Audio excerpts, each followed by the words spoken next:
I'm Leroy Watkins, co-owner, CEO of Viking Sports, based here in Brookline. I actually hail from New Jersey. I call it the best part of New Jersey. It's called Montclair. My parents sent me to a school called Montclair Kimberly Academy where I played soccer. I was on varsity all 4 years.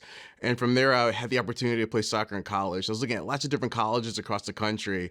But Northeastern, they gave me a scholarship. I was beyond thrilled to be able to play soccer there after high school. At Northeastern, I studied finance and insurance. And I found out who I was as a person and learned that I love just being with people, talking to people. And that sort of led me on my entrepreneurial journey. And I started my first company when I was 24 called My Bike. And from there, I was fortunate enough to work at Viking Sports. And then I bought Viking Sports. Viking Sports is a company that just focuses on creating impactful experiences for communities. When I bought the company, we did a lot of after-school programs, summer camps, things like Dodgeball, Capture the Flag. But as I've gotten older and I've gotten to meet more people and I've been ingrained in more school systems and more communities on different levels, I just saw that fun is an aspect of community that's not always there.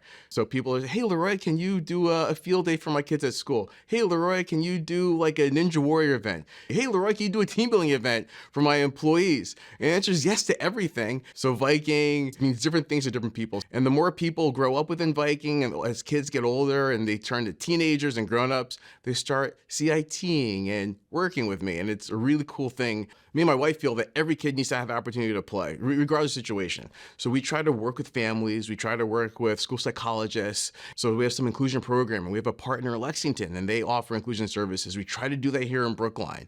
We just want to make sure that kids can meet other kids, be in an environment where they could be successful, and more importantly, just be fun and have that kind of support. I would love to have Viking be just a bigger influence in more communities outside of Brookline, outside of Metro Boston. Because when COVID happened, there were so many kids who just didn't have the opportunity to just go out and do fun things. They were stuck at home. Some kids forgot how to play. They forgot how to win. They forgot how to lose. They forgot to have fun.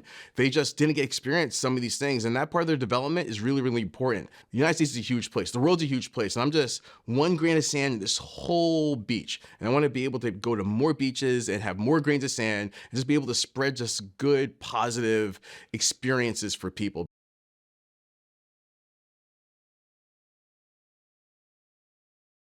I am very honored to be getting this award a second time in a row. I honestly did not expect that to happen again, and I'm honestly very grateful to get it. So I've been continuing my work teaching. I've been teaching Bible studies for the past year to kids from the ages of around 7 or 8 all the way to 15.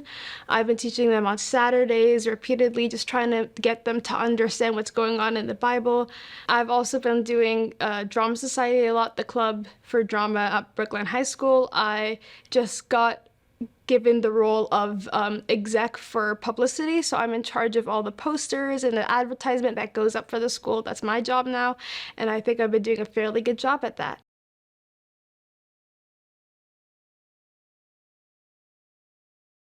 My name is Tyler Barber, and I'm a senior at Brookline High School.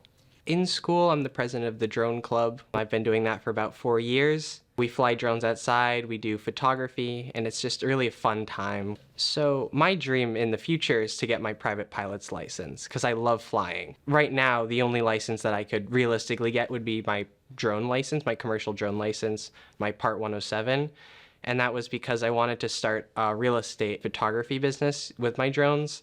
That didn't really take off per se, but I feel like this has given me a new appreciation for pilots who fly larger aircraft, and I feel like it's also going to be a good segue for me later on in life when I want to get my actual pilot's license. Well, I'm on the crew team. That's most of my time, about 20 hours a week, and I love rowing. In middle school, I was never much of a sports person, but rowing, just being part of the community, being in the boat, has made me feel much better about myself, feel more confident, and I feel like I've developed a lot as a person through rowing. Junior year, I was diagnosed with stage 4 Hodgkin's lymphoma. That took me out of school basically the week after Thanksgiving, and it was very abrupt, very new to me, because I was going from being school, crew, home, homework, all that, to not going to school, not going to crew, having nothing. That was certainly a big challenge, and especially keeping up with schoolwork. The Hodgkin's lymphoma was difficult in the beginning, but as time went on and I kind of developed a new routine, along with the support from my friends, family, teachers, counselors, it got a lot easier, I think. My career goals are to be a civil engineer. And ACE was a program that Miss Navier actually introduced to me my freshman year. And it's where you get the opportunity once a week to work with architects on a fictitious construction project in order to gain real-world experience in the field. I've been doing that for 4 years. Through this program, I found that civil engineering is actually more along the lines of what I want to be and what my interests are. ACE has been wonderful, and I recommend it to anyone who is interested in construction. I'm going to Cornell next year for civil engineering. I'm excited about that because I think that'll definitely open up new internship opportunities and just new experiences for me to develop my passion.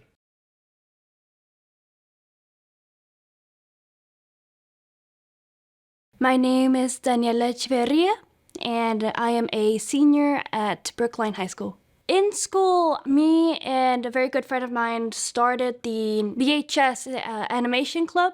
We were really into animation, and we wanted to have more of like a safe space for people to either learn animation or continue their passion in animation. I'm doing a mentor program in the Brookline Teen Center where we're helping future high schoolers have more of a connection to someone in the current high school, so that way once they're freshmen, they can go to that mentor and just have like a checkup saying, hey, how was your day? And they have an easier transition going to high school.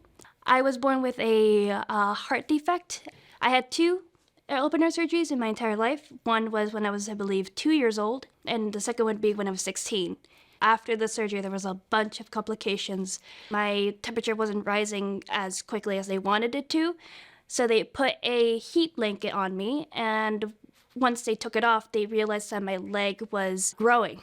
They found out there was a blood clot in the main vein of my leg, and they would have to remove it immediately from that area right in the recovery room. After the emergency surgery, my leg was recovered. I was able to recover, and in 8 days, I was out of the hospital. I missed 3 months of sophomore year. I was able to complete my sophomore year thanks to the school's RIGHT program, which is helping kids who have long-term medical procedures and they just missed a lot of school, and that program is meant to help them catch up. Very thankful for them to be there. My family is actually from Venezuela. I'm the only one in the entire family that's actually was born here in the United States. When I was young, I did not know much Spanish. In school, I'm always there for like 6 hours, so most of my time is in school. I didn't really have an opportunity to continue my learning in my household as much as I wanted to. And I had the mentality like, why should I speak a language that I don't really know? I thought that way until I was not able to talk to my grandmother or my grandfather. And that really made me realize how precious it is their time. So I went in the mentality of high school into learning more Spanish. I can now maintain a conversation with my grandmother, and I have even heard from my own family some great things about how well I was speaking Spanish, considering how I was not able to speak it at all in the past.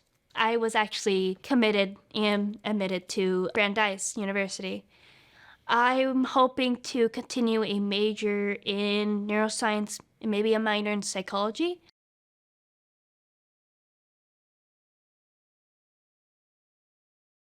My name is Sophia Heinrich, and I'm a junior at Brookline High School. I'm in the Climate and Food Justice Club with Roger Grandy. We work on a lot of things there relating to water insecurity, plastic consumption, and also education. We educated, I think, around like 800 students last year in 5th grade, so we worked on designing those lessons and also presenting them and training volunteers to present them, which was super exciting.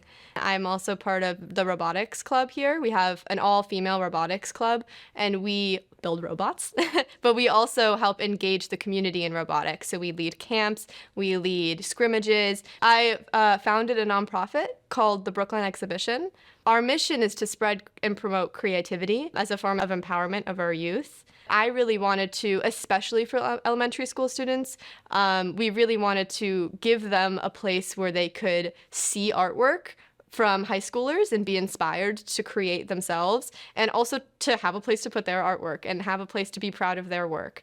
We simply collect submissions and we put them in a magazine for everyone to see, and we distribute it throughout the community. We are hosting a climate exhibition, which is a bunch of climate work, like climate inspired work that we've collected from a bunch of the Brookline public school students, and we're displaying it in the Museum of Science. And I think it's so cool for a student to say, like, my work is in a museum. Last year,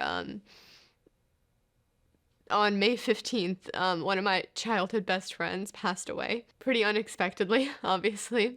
It was really difficult to process for a lot of reasons, but on top of that, I felt like my life never really slowed down because of it. And I think in part because I do all of these things and I really try to fill my time and do things that excite me, I think part of it is a way to run away from having to deal with that. But it also allows me to have empathy for people who are going through similar things, because you don't ever really understand grief until you go through it yourself. And it's also made me realize how there is actually an end to what our lives, and it's driven me to want to do more with mine and to connect more with the people around me and try to live to the fullest, because it truly does end, which I never really had to confront as much until that moment. I have always been a person who likes a lot of things, but what I really want to do, in whatever form this takes place, is address climate change and try to mitigate the impacts of climate change through whatever I do, whether that's in policy, whether that's in engineering.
Good evening, everybody.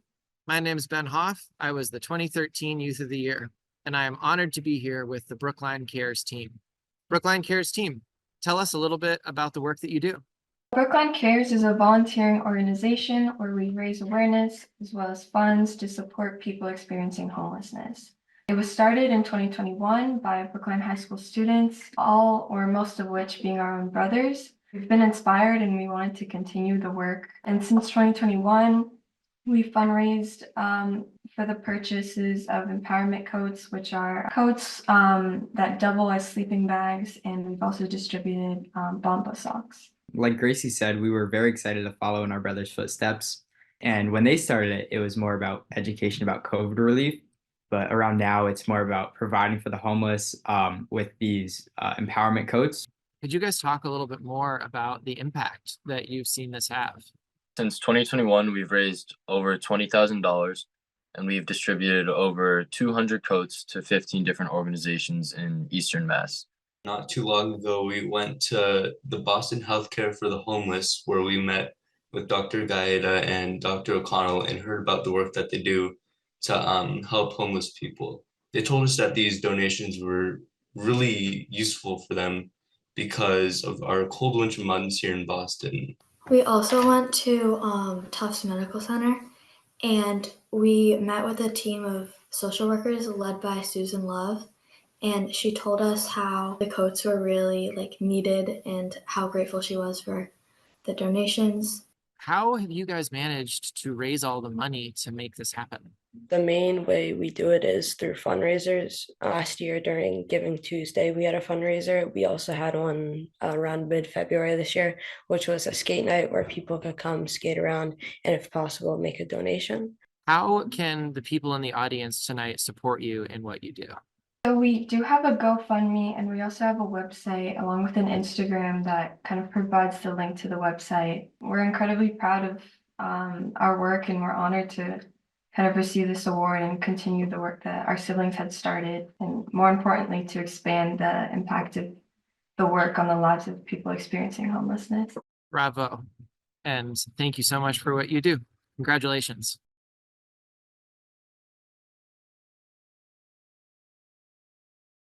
My name is Kieran Bhatia, and I'm a junior at BHS. I write for our school's newspaper. Currently, I'm a long-form editor, which just means that I kind of try and tackle some of the big issues at our high school and sort of around our town. I play for the varsity squash and tennis teams, and I've done so for 3 years now. I volunteer also at Rosie's Place, which is a homeless shelter in Boston for unhoused women. I started that in the summer of 2023, and it was just such a truly, eye-opening and remarkable experience. I took social justice leadership this year. It's an elective offered by the high school, and it's taught this year by Kira Flynn Carson, who's a truly wonderful teacher. That has been one of the most transformative courses, and that course has made me realize and open my eyes to the fact that there are so many sort of injustices. My eyes have been opened to problems of housing in Brookline, to problems of racism in Brookline, to problems of homophobia and transphobia. And these are the kinds of issues that, the course has taught me to lead on and sort of envision a change that can make the experience of everybody else in my community better. So being a twin, especially being an identical twin, it's probably shaped my life more than anything else. When it comes to tennis, I have a, daily practice partner. We played doubles together for our high school team, actually. Whether it was entering the high school for the first time, whether it was even entering kindergarten way back when for the first time, we always had somebody that at the end of the day we could rely on, that we could trust, and that, if we ever needed to vent, we could vent to each other. It's really truly something that means that you always have support and you always have sort of a rock. And I would say that for me, at least, my brother is sort of my rock.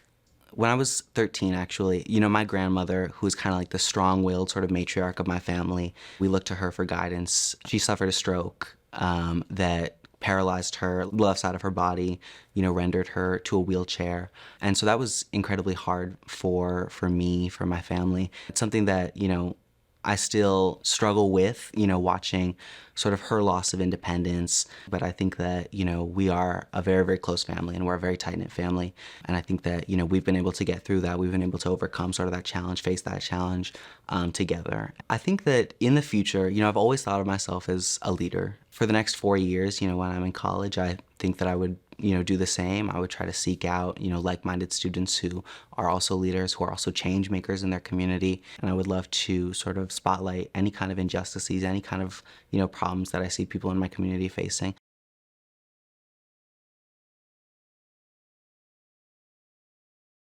It's a pleasure to be honored again, nominated for another Youth of the Year award.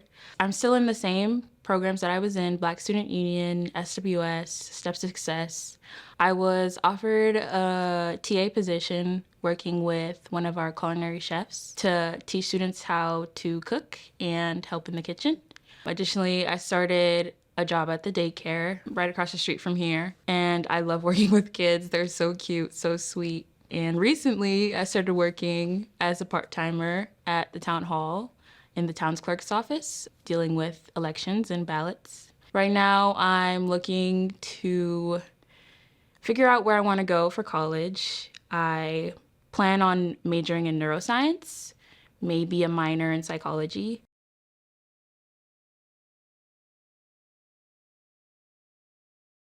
I'm Antonia Duffield, and I'm a junior at Brookline High School. I have a twin brother who I'm very close with, and when I was younger, he joined Boy Scouts, which is now called BSA, and it's co-ed, but still mainly boys. And I saw what he was doing, and I was like, wow, I really want to be a part of that. So when I was 13, I joined our local troop here in Brookline called Troop 6. Troop 6 is one of the oldest troops in all of America, and I think it's almost 100 years old, and I was the first girl to join. It was fairly easy for me because I'm so close with my twin brother, and the community here is just amazing and so welcoming. After a year or so, I started reaching out to friends and other people, and I was like, hey, you should really join. I want to have more of a community of more female representation and, not just the typical male stereotype you think of. Female numbers in the troop are growing a lot, which is awesome, and it's always great to have a new female member join the troop. As one of the older scouts, I help to direct and teach the younger scouts, help them get through the ranks and learn different tools and skills like how to tie knots and just different lessons that I've learned in my experience. I'm very interested in music, so I sang in the choir Voices Boston all throughout middle and elementary school. Voices Boston has had such a pivotal impact on my life. As soon as I joined, there was just so many opportunities that Voices led me to be a part of. So since then, I've been in several operas, and I actually, freshman year of high school, I got to sing at Carnegie Hall in an opera through Voices Boston. And now I do tons of a cappella groups, bands, and choirs in high school. And I also write songs and I perform, so I spend my summers performing at gigs in the Massachusetts and New Hampshire area. Voices Boston really gave me the confidence to find who I am as an artist, and last year I got to go back and intern and help teach other young Voices Boston singers, what I've learned and help them grow from my experiences. When I go to college, I plan on double majoring in both music and something else. It's hard to pinpoint exactly what I see myself doing in the future. However, I do think that I will continue to be an inspiration for others and hopefully help change other people's lives and just make the world a better place through my music skills and my leadership skills that I've acquired.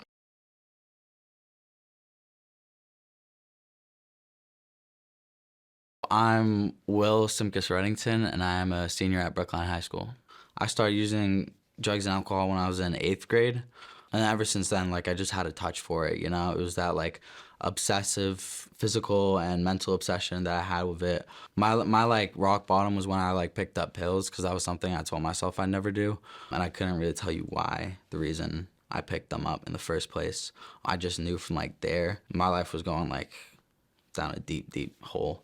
And then for me, I went to a 60-day program, and it gave me a good chunk of time to do a lot of reflection. And yeah, I didn't think I could live a happy, sober life, but I'm doing it today, and I'm very grateful for that.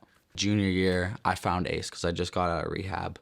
What went wrong for me with mainstream is that it felt very disconnected, I didn't know any of the kids' names in my classrooms. I was constantly going through rotating classrooms. And I couldn't like form that connection that I needed with people. So when I got in ACEs, it was a close-knit community with like 60 people. There's 4 teachers, and I started forming like real connections with them, and I started getting way much more open with them. And Amy Byer's been a big help. You know, she got me this film internship. She's helped me so much, like in school and out of school. And I have nothing but good things to say about ACE. I think like schools around America should be structured the way they are in ACE. I did a film internship with someone called Rob McDonald. He owns a company called Farcasco in Watertown. He kind of took me under his wing. He led me to some like heavy metal, death metal shows to like shoot for that he was doing a music video for. I think film is a way to express myself, especially with this documentary I'm doing on Mass Ave, or as like some people may know it as Methadone Mile. I know people that have lived on Mass Ave, have been homeless there. It's 5 miles from here, and a lot of people don't know about it, and they don't know the extent to which the drug life is over there. My approach for the documentary was to be up close and personal and show them using and all that, because I think it's important for people to see, you know. I really wanted to have people look at the root causes of it. I was interviewing a lot of people, and they were talking about losing their family, their financial systems. One guy talked about losing his daughter, a lot of mental illness. My main idea was just for the viewers to like kind of see past them being as like junkies and kind of see them as people. I'll be going to Bard College in upstate New York next year. In my future, I hope to make more films, definitely. I'll hope to continue to work my program in AA in the future. That's important for my sobriety, and it's important that I do the same thing that others did for me, you know, reach out to me when I most needed it, and that's what I'm trying to do now.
Hello again.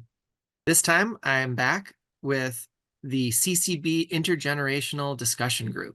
Would somebody be able to kick us off and introduce yourself and the group and what you guys do. I'm Avia, and I'm a volunteer at Center Communities of Brookline at the Intergenerational Discussion Group.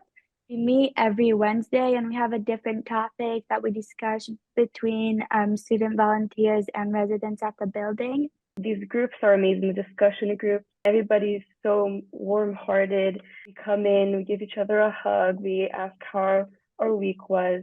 Sometimes like life is hard and you just need someone to hear you out, listen to you, give you like a listening ear. It's so critical that you guys are having these discussions, both for you and for the senior citizens. Can you guys tell me more about what these discussions are like? Each week we have different prompts, but they just get us going. It could be something more deep or something more lighthearted to just have like fun, simple conversation. But every week they just roll into a different direction, whatever everyone's in the mood in. That's amazing. Can you guys tell me what you guys have learned? I think for me that one way I've grown since volunteering with the discussion group has been my leadership skills. Every once in a while I'll step in to the role as facilitator of the group, make sure things are running smoothly, initiate the icebreaker rounds. But aside from that, making sure that everyone has a chance to share their thoughts and perspectives. And Marissa, from your perspective, what has it been like working with this amazing group of young people? I'm so proud of all of these students for the compassion and curiosity and thoughtfulness that they bring to this group. And one of my favorite anecdotes to share is a resident who commented that he always wished that he had grandchildren, but he feels like every Wednesday he does have a group of grandchildren who come and visit him as part of this discussion group. Thank you all for sharing the important work that you do, and congratulations again on the Youth Award.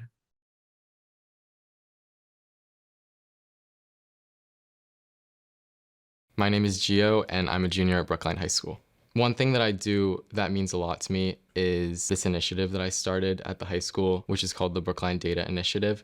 I was really struggling with, like my mental health, and I was just in this like really bad place. I was always kind of like a little anxious kid who didn't really talk too much. And after the COVID pandemic hit, I just kind of fell into like this hole. I didn't really talk to anyone. I was always on my phone, always scrolling on TikTok, and kind of was always sucked in. It was just like a really like detrimental to my like confidence and the way that I viewed myself and I perceived myself. I realized that doing good for other people and kind of putting myself in situations where I could regain that confidence would kind of bring me back. My dad's a professor, so I was raised on the principles of like, quantification and like understanding things with numbers. So I wanted to kind of understand like mental health through the lens, like a statistical lens. And so I started this initiative at my high school called the Brookline Data Initiative. We were trying to investigate the predictors of student stress at the high school. And we went through the whole process from literature review to developing measures to create a survey that would be able to measure all these like kind of invisible constructs. And we ended up getting over 500 people to fill out the survey from Brookline High School, which I thought was just such an enormous like feat and something I was so proud of. We ended up discovering that some of the most statistically significant predictors of student stress were family connectedness and support from families. We also found social connectedness and support from peers was another really big predictor, and also just like the amount of sleep that people get. Actually, over this past break, we ended up completing the manuscript for the research study. It was 26 pages long. Now we're working to get it published, and I'm just so happy about like finally finishing a project. I'm just really proud of our little group. Another thing that I did was Language Virtual. Language Virtual is this organization that teaches English through like one-on-one like conversational lessons, and it's student run based in BHS, but we have students and teachers all over the world. I ended up like taking over a lot of management here at BHS. I became like the vice president of the organization, and it just like felt so good to me to be able to like make a difference not only in my community but also like worldwide, and have such a big part in bringing that together and kind of helping others in that way. I'm super excited for senior year because I'm part of the school newspaper, which the Cypress, and I was just picked to be editor-in-chief of the Cypress next year, which I'm just it's like I'm stoked about. Like I'm just so excited to continue. But going forward, like past high school into college, I think I'm interested in majoring in statistics and maybe psychology to kind of continue the research that I've been doing and kind of continue understanding a lot about the human brain and like why people act the way they do.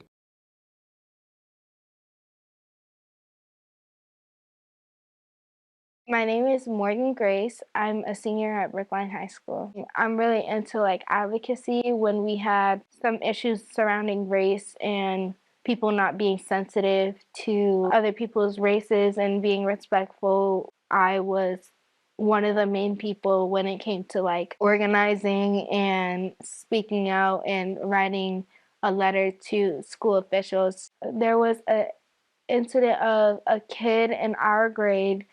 There was a video of him saying the N-word, and like, I hate N-words with the hard ER. It went around social media, and the kid didn't really get any repercussions. It was kind of just like he was asked to like not be at school for a few days.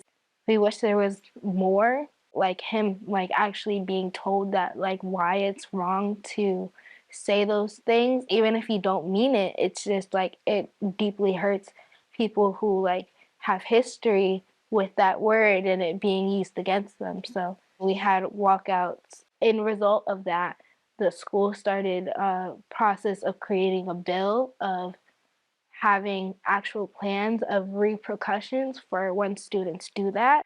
I was born with a chronic disease called sickle cell anemia. My red blood cells that are normally circles, a lot of mine are sickled shapes, like C shapes. They get stuck in my veins and they cause these blockages that cause a lot of pain in my body. When that pain comes, it's called a crisis, and I've had a lot of crises over my 4 years of being here. Sometimes it's not too bad. I can still go to school. Sometimes I end up in the hospital for upwards of like a month or so. Being in so much pain, it's hard to do work while I'm in the hospital or something. So I've spent a lot of time doing makeup work on top of current work and just having to balance it all. It's challenging because people look at you and since they can't see anything being wrong with you, they think you're okay, but I could be like in a lot of pain in that moment. I'm in SWS, which is school within a school, which is a smaller community here at Brookline of 120 students who are academically and democratically intrigued and focused. In that community, I've learned how to be like the best student I can be and like through all my challenges, still make accomplishments. I will be attending Howard University in the fall. I want to major in health sciences, pursuing a career of being a nurse practitioner.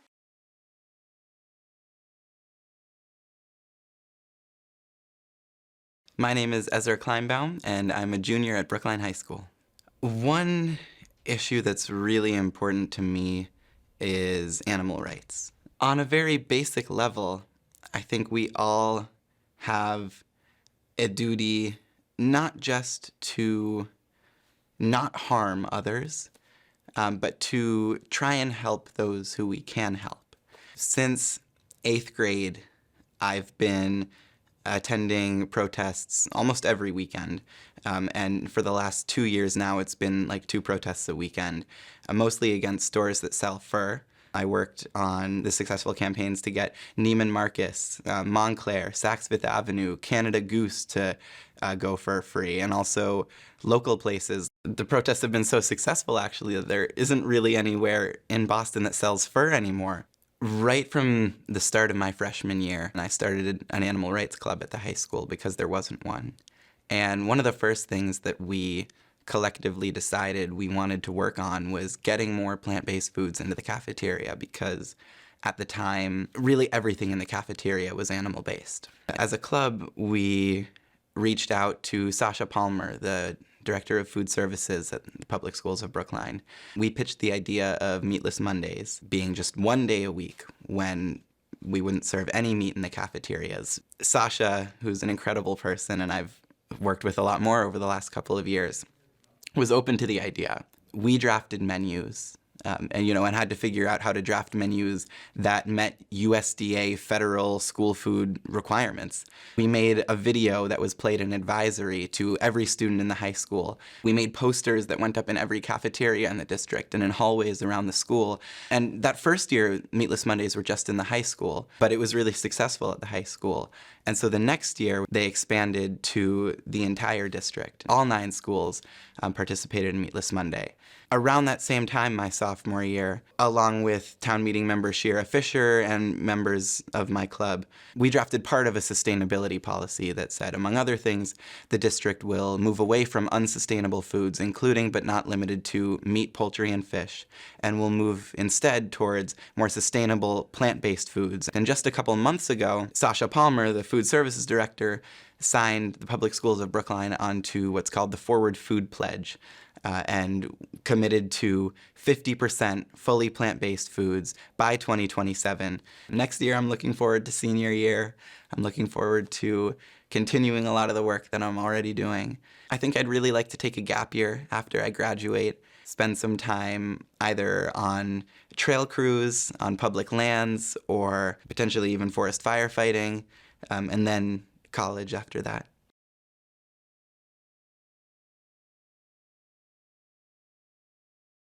My name is Claire Suddeth, and I'm a senior at Brookline High School. In school, I run a club called Brilliant. Brilliant is an affinity group for students with learning disabilities. We also have allies in the group as well, and our focus is to create a safe space for students with learning disabilities and also to educate the Brookline community. I saw that there were some issues around misinformation about learning disabilities, and also I felt like students and teachers didn't know enough about how to treat students with learning disabilities around accommodations and also just awareness on what they could do to help their peers, their students. On our Day of Disability Education in December, Brilliant had a booth where we led 2 activities. One was an interactive activity of a game of life for a student with a learning disability, where you followed a path of roadblocks someone may face. For example, a teacher not letting a student use an accommodation, and the 2 paths are not advocating for yourself, saving yourself from some stress, and then therefore not getting your accommodation, or having to advocate for yourself, voice up your needs, and then maybe bringing in a guidance counselor, and how that also then can lead to some discomfort and maybe hurting the relationship with the teacher. I've been able to see the difference it's made for people in the club and also like in the wider school community. I see how people feel more confident in advocating for themselves, about talking about learning disabilities, how the allies that come into our club are able to learn from people who have learning disabilities and be more respectful in the classroom, and there's less microaggressions from those allies who didn't even know that they were contributing to a negative environment. I was diagnosed with dyslexia when I was in kindergarten. Dyslexia can be tons of things. It can affect people in different ways. For me, the main thing of how it was diagnosed and how it affected me is that I had a lot of trouble learning how to read. When my peers were already reading full sentences, I could still barely sound out single words.